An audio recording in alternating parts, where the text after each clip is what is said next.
Okay, so this is about SA 300 Planning and Audit of Financial Statement. With this, we are going to start 300 की series. Okay, so this is about plan, strategy and program. ये standard 3 part में है, audit plan, audit strategy and audit program. Benefits of planning क्या है? TAP SDC. Timely resolution of problems. Plan करोगे तो जो आपकी प्रॉब्लम्स आएंगे आप उनका रिजोल्यूशन टाइमली दे पाओगे. अटेंशन टू इंपॉर्टेंट एरियाज, जो भी आपके इंपॉर्टेंट एरियाज है उनको अटेंड कर पाओगे. Proper organisation and management of audit evidence. Planning से आप जो ऑडिट एविडेंस मिलेगा उसका प्रॉपर ऑर्गेनाइजेशन कर पाओगे और मैनेजमेंट कर पाओगे. Selection of engagement team, properly आप अपनी इंगेजमेंट टीम को सिलेक्ट कर पाओगे. Direction and supervision of engagement team.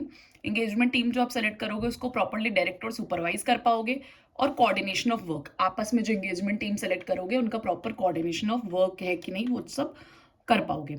Planning एक डिस्क्रीट प्रोसेस नहीं है, it's a continual and iterative process. मतलब ये continuous through out the audit चलेगा.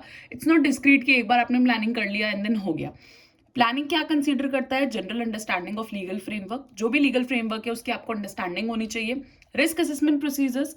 Other than risk assessment procedures, materiality क्या है और इन्वॉल्वमेंट ऑफ एक्सपर्ट्स, अगर है कोई भी एक्सपर्ट आपने इन्वॉल्व किया है जो ऑडिटर्स एक्सपर्ट या अदर एक्सपर्ट्स, तो उनको देखिएगा.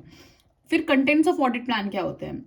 रिस्क असेसमेंट प्रोसीजर ऐसे 315 में आएगा जो नेक्स्ट आएगा, और फर्दर ऑडिट प्रोसीजर ऐसे 330 में आता है. इन दोनों से बनता है आपका nature, timing and extent of procedures. और कोई अदर प्लान प्रोसीजर्स हैं तो nature of audit planning vary करेगी according to size and complexity of auditee का कितना बड़ा फर्म है, कितना साइज है, कितनी कॉम्प्लेक्सिटी है, या सिंपली चीजें, सिंपली ट्रांजैक्शंस हैं. पास्ट एक्सपीरियंस एंड एक्सपर्टीज, क्या पास्ट में आपके एक्सपीरियंसेस रहे हैं या फिर कोई सर्कमस्टांसेस अगर चेंज हुए हैं तो. Relationship between strategy and plan क्या होता है? स्ट्रैटेजी बड़ी होती है, प्लान छोटा होता है. फॉर एग्जाम्पल अगर सीए फाइनल की बात करें तो आप पहले स्ट्रैटेजी बनाओगे कि मुझे बोथ ग्रुप देना है, सिंगल ग्रुप देना है, एक ग्रुप कौन से अटेम्प्ट में देना है. उसके बाद आप छोटे छोटे उस स्ट्रैटेजी के अकॉर्डिंगली प्लान्स बनाओगे कि मैं इस हफ्ते में ये प्रिपेयर कर लूंगा, इस महीने में ये सब्जेक्ट कर लूंगा, ऐसे क्लासेस ले लूंगा, ऐसे रिविजन कर लूंगा. वो सब प्लान का पार्ट होता है. तो strategy is made before plan. Strategy is more, plan is more detailed, closely inter होते हैं. अगर आप change in result into change in another, अगर आप स्ट्रैटेजी चेंज करोगे तो आपका प्लान भी चेंज होगा एंड वाइस वर्सा. अगर आप पहले बोथ ग्रुप की स्ट्रैटेजी रख रहे थे फिर आप सिंगल ग्रुप पे आए तो आपके प्लान्स भी अकॉर्डिंगली चेंज होंगे. तो ये क्लोजली इंटर होते हैं. Strategy provides guideline to develop a plan. Strategy एक गाइडलाइन दे देती है आपको, उसके अकॉर्डिंगली आप अपने प्लान्स डेवलप कर सकते हो. प्रिलिमिनरी एंगेजमेंट एक्टिविटीज होती है, ऐसे 210 और ऐसे 220 इसमें कवर होता है. Overall audit strategy and plan के लिए आपको रिस्क ऑफ ऑडिटर देखना है, मैनेजमेंट और कॉम्प्रोमाइज इफेक्टिवनेस तो नहीं हो रही है. Then here comes about audit strategy. Audit strategy क्या होता है? वो एसटीडी आपका सेट करती है, scope, timing and direction, plus guide करती है आपको डेवलपमेंट के लिए ऑफ ऑडिट प्लान के लिए. फैक्टर्स आप क्या देखोगे वाइल एस्टैब्लिशिंग द स्ट्रैटेजी? जब आप स्ट्रैटेजी बनाओगे तो क्या फैक्टर्स देखोगे? Result of preliminary engagement activities, उनका क्या रिजल्ट है.